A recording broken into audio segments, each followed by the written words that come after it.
Hi, and welcome to the Boat Princess podcast. My name is Nikki Vo, and I'm your host. I am a boat owner, a marina owner, a director on the Marina Industries Association, and a huge advocate for boating. In this series, I'm sharing the stories from every nook of the boating industry with the intention of encouraging more women to join me and for more women to get behind the helm too.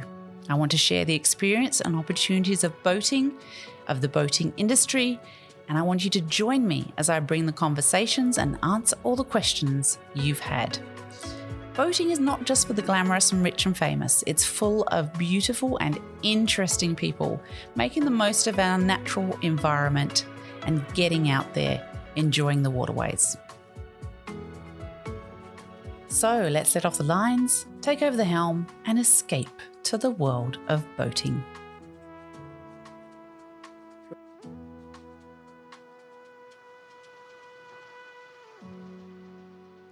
Welcome everyone to another episode of the Boat Princess podcast. I am here with David Kircheski. Now, he is the new guy in Australia from Freedom Boat Club. Welcome, David. Thank you. Very good to be here.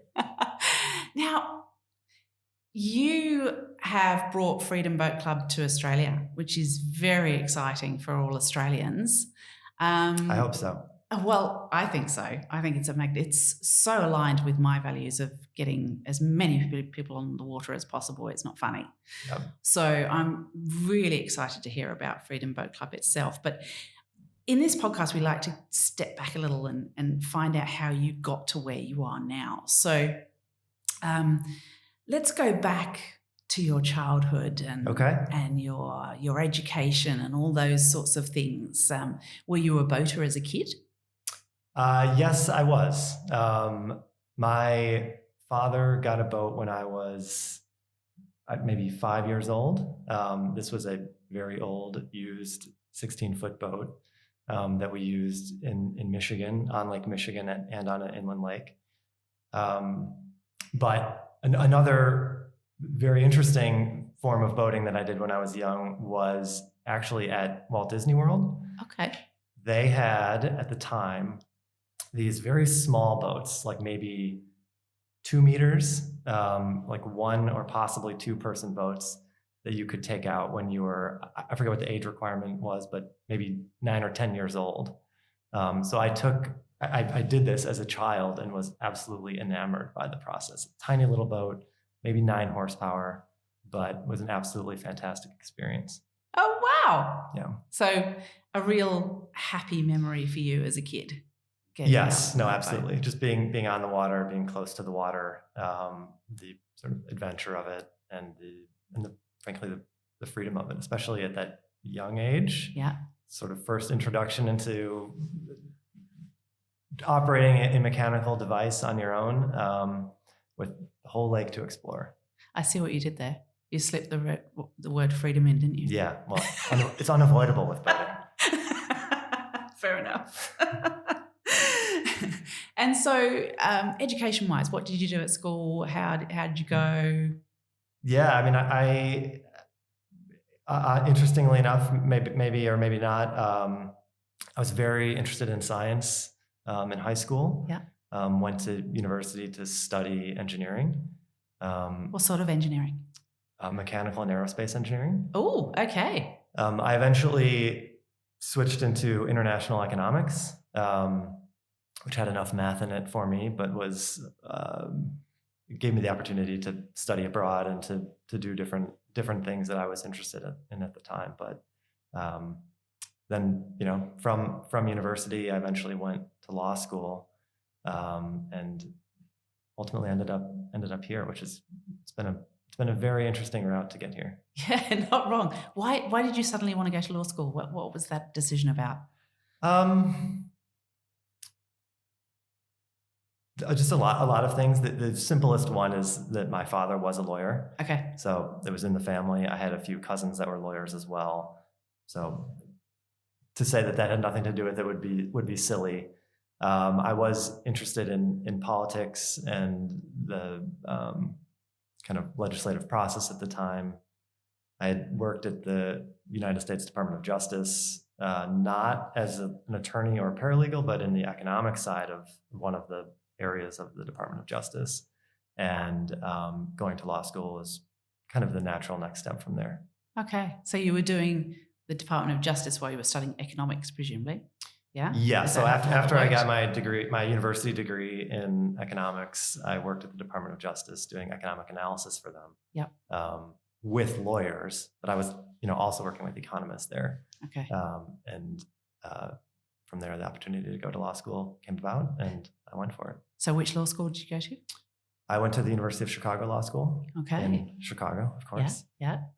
which was a great education. And so you've now graduated. You have a law degree and an economics degree. Mhm. And what did you do with that? What did you decide you wanted to do? So, like I mentioned before about the transition from engineering into international economics, I always had a little bit of an international interest in what's going on in the world in far-flung places or nearby places that might affect far-flung places. And I wanted my law practice to have an international orientation to it. Okay. So I went to a law firm called Baker McKenzie. Oh, I know Baker McKenzie. Which is known predominantly for their international footprint and their international capabilities. I went there and practiced cross-border mergers and acquisitions, which is a term that can be used in a lot of different scenarios, but for the most part, it involves companies buying other companies across, cross-border. So like from one country to another. So literally like the stuff we see in Suits. Yeah. Yeah. not all of not necessarily as dramatic as that, but did you have that suit? There are some similarities. Did you have that flash suit? I did have that flash suit, to use an Australian term. Yeah, David's just getting used to all our Australian terms, flash being one of them. Yeah, that was a new one yesterday. I'm learning very slowly, but I'm getting there. Okay, so you were working at Baker McKenzie. Mm-hmm. What happened from there? So it was great working at Baker McKenzie. It did, in fact, satisfy that desire to be involved in international business world. So you traveled a bit with that, or? Traveled a bit with that. Baker McKenzie as a firm has lawyers all over the world. So to some extent, travel isn't necessarily required when you've already got a whole set of lawyers in another country. But, sure. Was working on deals all over the world, including, of course, Australia, frankly, all over the place. Many of the transactions involved 75, 100 countries. Wow. And part of the role as a lawyer in there is to make sure that everything's buttoned up in all of those places. Gosh. Which is a big task, but something that I enjoyed doing. So everything was moving along, and then there was an opening at Brunswick Corporation. Ooh, now tell everybody what Brunswick Corporation is. So Brunswick may not know. Yeah, Brunswick Corporation is an American company that is I believe the world's let's say most prominent recreational marine company. We own Mercury Marine. We own several different boat brands: Sea Ray, Boston Whaler, Bayliner, among the more prominent ones. And we've also ventured into a number of other areas more recently, including acquiring Navico, acquiring the Power Products business, and acquiring the Freedom Boat Club business. So we are oriented towards recreational marine, but we address it sort of across the spectrum, from quite literally from screws and rivets all the way to 600 horsepower V12 engines, all the way to 40-foot center consoles. Yeah. So it's quite a wide spectrum, and we operate all over the world. Pretty cool company. Yeah. Yeah. So what was your role at Brunswick when you first started? So I joined Brunswick to be Brunswick's international attorney. Okay. Which was, from my perspective, a fantastic mix of what I had been doing at Baker McKenzie, Mm-hmm. International work, supporting businesses and how they operate all over the world, to, in fact, doing that exact same thing, but for Brunswick Corporation, in-house within the company, and making sure that people stay out of trouble, but also making sure that business can operate anywhere that Brunswick wants to do business. Yeah. Which was a big task, but a really interesting and fulfilling one. Yeah. Yeah. So when you say it's staying out of trouble, give me an example of something you would do to make sure people stayed out of trouble. I mean, the most straightforward example is making sure that our teams follow the required ethics laws around the world. Yep.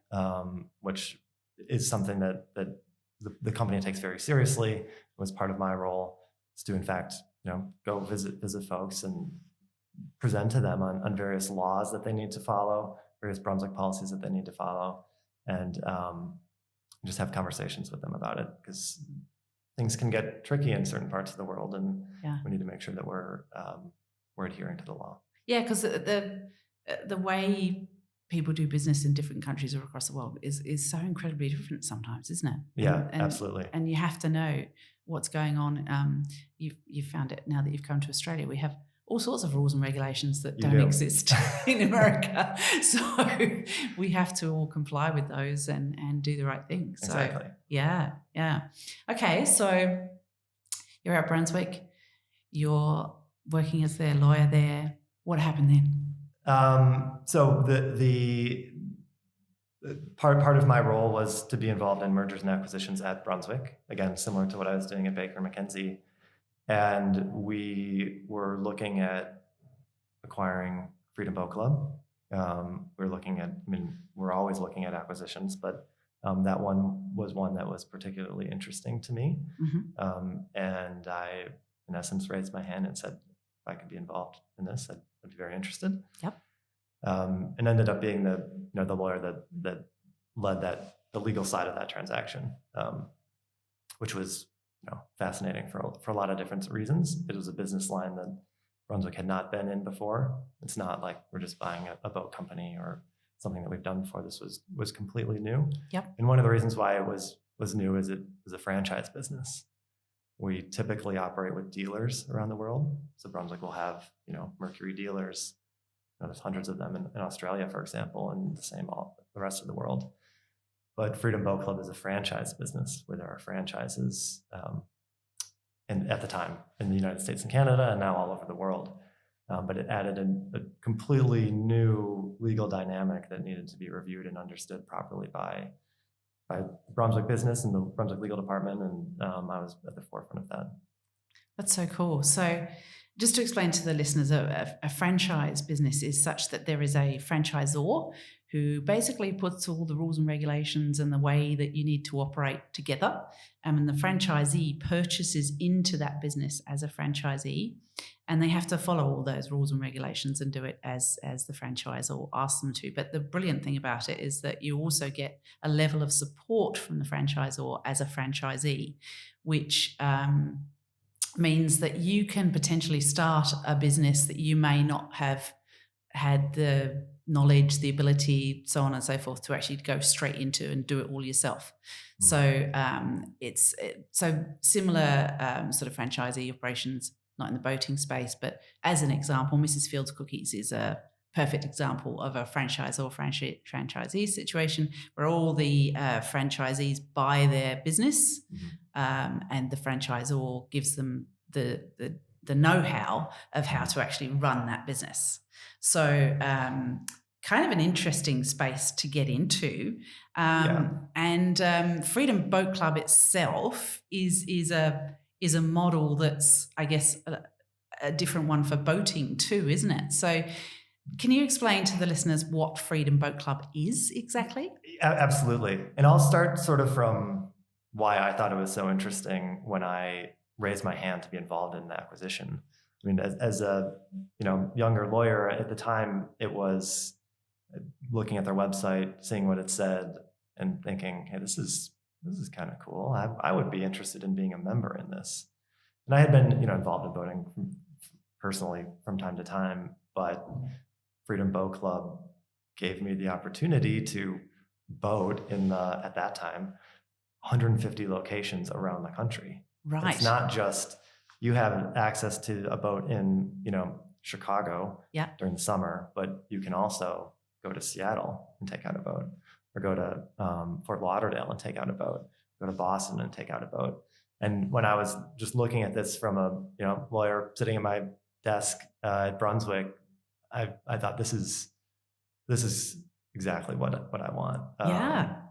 It's such a fantastic product that being involved in it was something I was really happy to do at the time. So you looked at it from a personal basis, because also as a lawyer, you're time poor.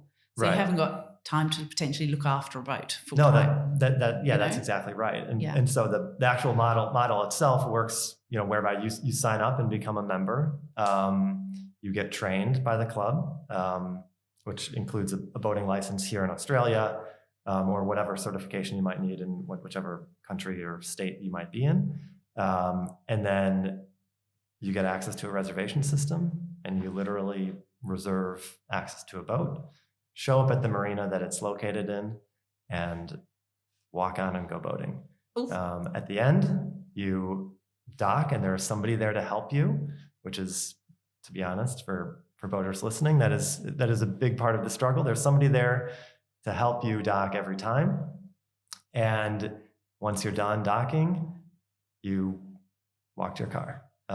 It's that simple. You don't have to clean the boats. You don't have to maintain them. If something kind of doesn't sound right when you're bringing it in, you don't have to worry about that. Yeah. You tell the dock staff that you heard a funny sound in the engine, and they will look after it. Something kind of seems wobbly, same thing. You just tell them, and you walk away. Yeah. It's really an incredible way to go boating.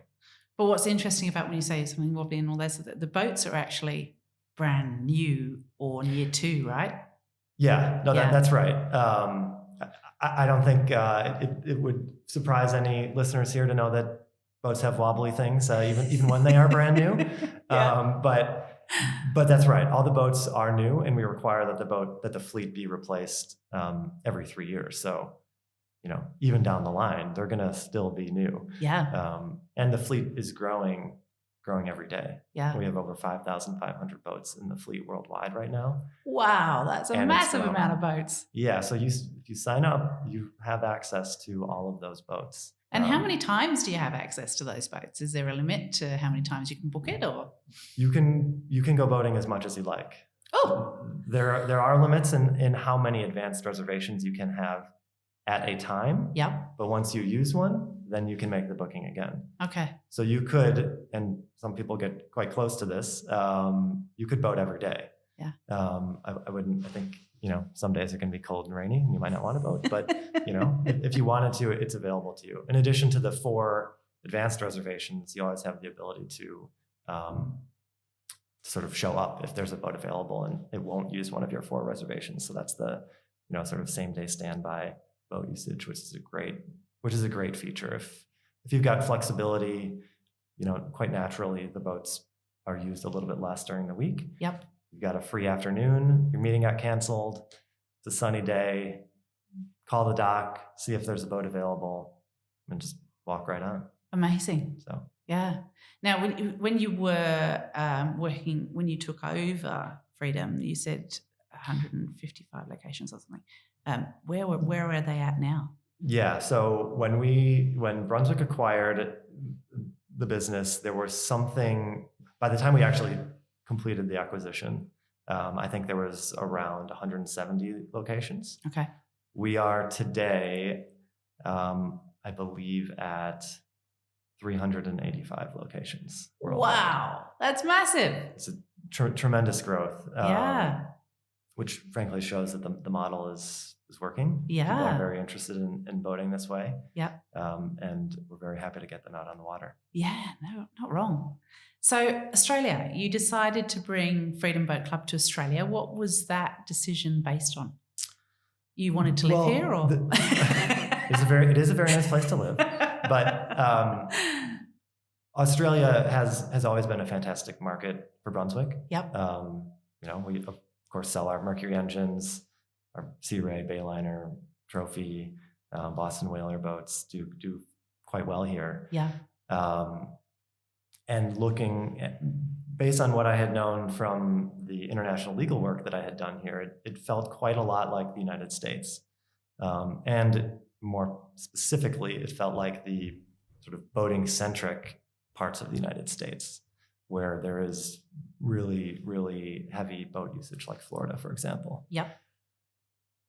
I mentioned that I did economic analysis. Of course, I looked at the actual statistics, boat registrations, population, GDP per capita, all of that stuff. And lo and behold, it turns out that Australia does look quite a lot like Florida. Yeah. Number of boat registrations, population, wealth, proximity of population to waterways. And it became clear to me that this was a great opportunity for Freedom Boat Club and something that we should be looking at. We had, and we are continuing to grow within Europe. But I said, hey, look, I think Australia is somewhere we should really look. There are some competitors that are in the area, and they're seeing this too, I'm sure. Yep. So I think we should take a look at the Australian market and see if it makes sense to bring Freedom Boat Club. Fantastic. That is so cool. I think what's interesting about Australians, I've always said Australians work hard, but they play hard too. Mm-hmm. Absolutely. And they really love their boating. And of course, we've got the most amazing climate for it. I mean, absolutely. Sydney, you can boat all the year round. Queensland, absolutely boat all year round. Yeah. Even Melbourne has its moments in winter. So, and then of course we've got amazing Western Australia. I mean, the scope, South Australia, Northern Territory, the scope of waterways within Australia is just magnificent. We've got so many beautiful places to go boating. Absolutely. So the growth potential is massive here, right? Absolutely. And I mean, and the beauty of Freedom Boat Club is if you don't need to trailer your boat up to Queensland if that's where you want to go boating. Yeah. If you're a Sydney sider and you want to go up there, you don't need to spend the 10 hours on the motorway getting up there. There's a boat waiting for you.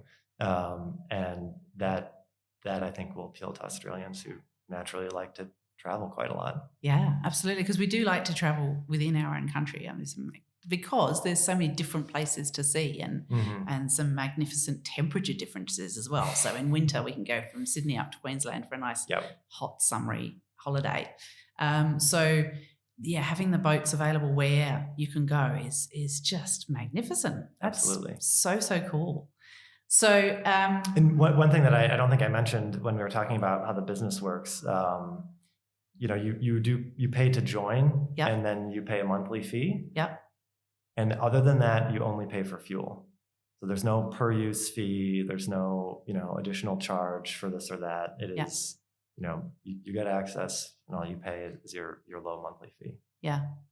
So, and that joining fee, as I understand it, is it's a decent amount of money, but it's that because that allows the franchisee or to buy another boat. That's right. Once they've got a certain number of members, which therefore determines a great availability. Am I right? That's exactly right. The initiation fee, we generally say goes towards buying the boats. And as our membership grows, we buy boat. I mean, we quite literally, it's a straight line. As the membership grows, we will continue to buy boats so that there is always good availability.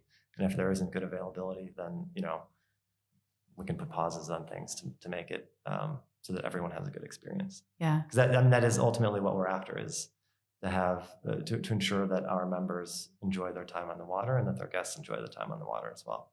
Yeah, and that's something you really focus on, isn't it? The experience of arriving at the dock and at the marina and really doing. I'm using your word now, dock. We don't use that word here. So arriving at the marina, that experience for them. How does that roll? Give me an example of that. Yeah, I mean it does vary by location and how different clubs are set up, but in a lot of cases we try to meet the member at their car if we can. And if it makes sense to help them with getting their things all the way from their car onto the boat, it's really part of the experience that we're offering. We want our members to have a good time, and we want them to tell their friends about it. I mean, we're not, we like growing the club, of course. And so if members are telling their friends about it, then hopefully that grows the membership and grows the fleet and continues what we've been able to grow so substantially over the last, Freedom over the last, more than 30 years now. Yeah. Fantastic. And so in terms of the boat types that are in Freedom Club Boat Club, can you give me some examples of boats that will be in Australia? Absolutely. The general premise with the boat is we want boats that people want in whatever market it is. And so some locations are going to be different than others quite naturally. But here on Sydney Harbour, we will have Sea Ray SPX 230 in particular. We will have a center console Trophy 24, as well as a small cabin boat, an Arbor 675 Weekender. So when you join, you get access to all of those boats. Like I said, you get access to all 5,500, but I wouldn't expect people to be necessarily, although I wouldn't be too surprised, flying to Chicago to see what boats are in Chicago. But you can always look at them on the reservation system and have an understanding of what's going on in the rest of the world. But you get access to all of them. You could take out the Trophy one day. You could take out the Sea Ray the next day. And then you can take the Quicksilver, on Sunday because you're bringing some friends along. Or it's a bit rainy, so the cabin's good. If it's a bit rainy, exactly. Yeah. And that's why we have the variety. Is the sea conditions could be different each day. Your personal situation, whether you're going out on your own or you're bringing 12 friends, we want to make sure that you have that variety, and that's something that you don't get in other boating experiences. Yeah, because if you bought, it's great when you buy a boat because, the fundamental difference between this is if you buy a boat, it's there for you every single day, no matter what. It's there for you to use, right? But Freedom Boat Club, you can book boats, and that's the fundamental difference. But you will get a variety of boats that you can use, which is something you don't get if you buy a boat. So that's right. Yeah, there's advantages to both versions. Absolutely. So it's another way of boating for people that, and also I think for people who maybe don't have the confidence to buy a boat straight away. Lots of people I'm guessing have Freedom Boat Club membership for a while and then buy a boat. I'm guessing that happens. That is absolutely correct. Yeah. I believe the statistic is 20% of the members that leave Freedom Boat Club go on to buy a boat. Yeah. They're different things. They're totally different experiences. Yeah. And if buying a boat is ready for people, we're ready to help them buy one as well. Yeah, of course. Yeah. So that training, tell me about the training that they get to actually learn how to drive the boat and so on and so forth. Yeah, the training is meant to be comprehensive. We want our members to feel confident on the water. And this goes for someone that has never set foot on a boat before to somebody that has been, boating for 50 years. Yeah. We get both sides of the spectrum, and everyone is required to go through the training. That ensures that, they know how to use our boats, which might be different from what they're used to, that they're confident, in the particular waterways where we're located, and that they know how to use our systems when they need to call on the radio or when they need to do this or that. And it ensures that the boats are well maintained for the rest of the membership. But even more important than that goes to their experience. Like I said, we want our members to feel comfortable on the water. A lot of times people buy boats and are not as comfortable as they'd like to be. Yeah. And we're here to help train them. And if they need a little extra training, they want to spend, a few hours practicing, bringing the boat in, we are very happy to help facilitate that, spend the additional time with them so that they can really, really feel confident on the water. Yeah. Well, an exciting aspect for me in that regard is that, and I listened to your, is he CEO of Freedom Boat Club, Cecil Cohn? Yep. Yeah, I listened to him on a podcast recently, and he mentioned that the percentage of females joining Freedom Boat Club is around 35%. That for me is massive. The fact that and I think that training element that, will teach you how to drive the boat and how to look up, to what to use on the boat and all those sorts of things. I think that's actually a really important part for women coming into boating. So for me, that really aligns beautifully with what I'm trying to do, bringing more women into boating and bringing more women into the boating industry. So on that basis, we, as Empire Marinas Group, decided that we should be the first franchisee in Australia. And so we are. So this is our big announcement on my podcast, that we are thrilled to be a Freedom Boat Club franchisee. And we are thrilled to have you. I think our values align in every way, and it's very exciting for us to bring you on board and into the family. Well, we are a little bit biased, but we do believe we have the two of the best boating locations in Australia, because Empire Marina Bobbin Head, of course, covers the whole of Broken Bay, which is incredible boating space. And then we are going to have a location in Pittwater as well. So all those beautiful people on the northern beaches will be able to enjoy Freedom Boat Club as well. And then, of course, we've got Lake Macquarie. Now, Lake Macquarie has a fabulous community up there, beautiful people. I know they are going to love bringing that community element to Freedom Boat Club up there. I can see, we were talking to Dave, we went up to Lake Macquarie yesterday together and took our little rib out on the water so that David could see Lake Macquarie, because I guess lots of people don't realise how big Lake Macquarie is and what it has to offer. Massive. It's twice the size of Sydney Harbour, so magnificent location for boating. And so we took him around and took him out for lunch, and had a tough day out on the water. But Dave and I were talking about doing things like poker runs. We grab a card from each location, and doing things like going out on picnics and all. There's so many things we can do with Freedom Boat Club members. Absolutely. Bringing them all together as a community. And I think that's another aspect we haven't really talked about yet, isn't it? That whole community element. Tell me about that. No, that is absolutely right. And that is something that deserves more attention, because it really is an important part of becoming a member and becoming a part of the Freedom family. We do have regular social events, which can vary from, significant 30-year anniversary party to, passing a plate, on a Sea Ray one afternoon to the small group of people that want to come along. And that's a really important part of what makes Freedom something that people stick around with for many, many years. And there are members that have been with the club since close to its opening. So we do regular social events. We invite members, we invite prospective members to understand that this isn't just, you walk on the boat and you walk off the boat. That all is great. But, there's a little bit more to it if you want it. I mean, and understand some people might not want that. Yeah. And there's no obligation whatsoever to attend anything like that. But we do fishing seminars, additional training. If there's a natural group of folks that all do the same kind of thing, we are happy to help sponsor an event, maybe bring in somebody that can educate them on whatever the topic is, and make people have an enjoyable experience on the water, because the more the people can enjoy the water with other people, I think the better experience they have as well. Well, I think that's the nice thing about boating. I think boating, a lot of our world now lacks community. We live in apartment buildings. We don't really know our neighbours. We also,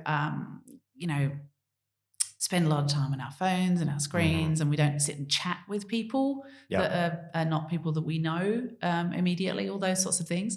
So I think what's beautiful about boating is that community feel. When I see my marina clients all rafting up together and having an amazing time together and all those sorts of things. And I will always see, if somebody's coming into our marina and their mates in the boat next door, they'll help them come in and all that sort of thing. And if something happens out on the water, everybody will be there to hope. Even the fundamental rule that, if you're in a boat in the middle of nowhere and somebody's in trouble, you have to go and help them, and that is I think it's part of boating that exists that doesn't exist in a lot of our world now. So I think that whole, say you've just moved. You're a perfect example. Yeah. You've just moved to Sydney. You don't know many people here. If you're a member of Freedom Boat Club and you're getting to meet all those people, what a great way to meet people. Absolutely. Absolutely. We do have many members that are exactly like that have moved. And another feature of the membership is if you move, you can bring your membership with you. Yeah. And we are very happy to facilitate that and to get you off in the right foot when you join that or when you move to that new city. Yeah. So the new location for Sydney Harbour, where are the boats going to be in Sydney Harbour? The boats will be at Del Boros, the Spit Marina. Mm-hmm. We've got a great location there that's right after you walk through the marina, off to the right down the ramp there, in a prime location, easy access to the waterway, simple in and out. And of course, we'll still be there to help you, but it's really a fantastic location, a great place to go boating. Close to many homes around here, but also very easy to get around and have a look at the Opera House and the bridge and all that Sydney has to offer as well. Amazing. And then, of course, our locations will have one at Bobbin Head. Now, for those of you who live on the North Shore and have never been to Bobbin Head, can I highly recommend you go down and have a coffee down there because it's pretty special. I can attest to that. It's just an absolutely amazing part of the world. It's right on top of the North Shore. And we've got a beautiful restaurant down there, Waterside Bistro. And it's for a Freedom Boat Club location, I think it's absolutely ideal because the water's calm, it's nearly always flat as a glass, pancake. Yeah. so that's absolutely magnificent, and the waterways it has access to is just incredible. Then we've got Pittwater happening, and that will be location to be advised. We're working on that one as we speak, but it will be in Pittwater. And then, of course, we've got Lake Macquarie at Empire Marina Lake Macquarie, so at the north end of the lake, where there are some amazing restaurants to pop in to go to. So, of course, the Sand Islands to have a picnic on and have a play on. And so many boating opportunities with all of those locations. So where can people find out about Freedom Boat Club, David?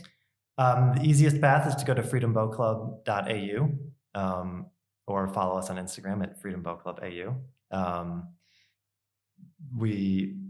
There's a great bit of information there. You can send an email to info@freedomboatclub.au as well if you're ready to start speaking with us, and we'll be happy to explain the club a little bit better.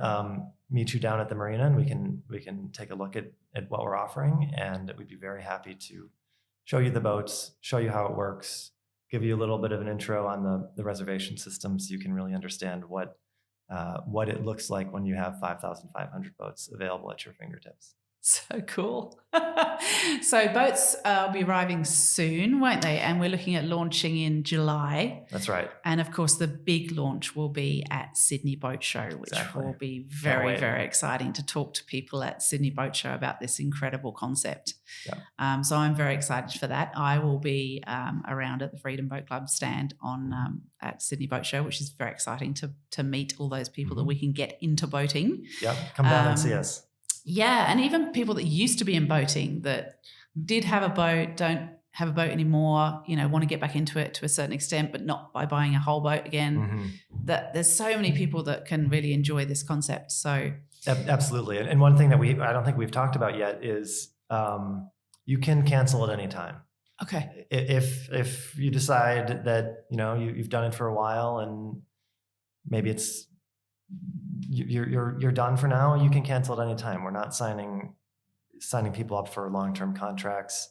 It's meant to be, freedom. Like you're not locked in. You can leave if things change, your situation changes. We'll be sad to see you go, of course, but but we understand that things do change. Yeah. Fantastic. So for those of you interested in joining, obviously the amazing locations of Bobbin Head, Lake Macquarie and Pittwater, just send me a DM in Instagram and I'll be in touch with details of how to do that. We've got a magnificent sales team that will be in touch and talk you through the whole way that it's done and how it's done, or of course it might even be myself. So we look forward to welcoming so many more people, and especially, I hope, women into boating. Absolutely. With the Freedom Boat Club concept here in Australia. So we'll see you at Sydney Boat Show if we don't see you before. Okay, we'll see you on the water, guys. Thank you so much for being here, David. Good to talk to you. Happy to be here. Thanks, Nikki.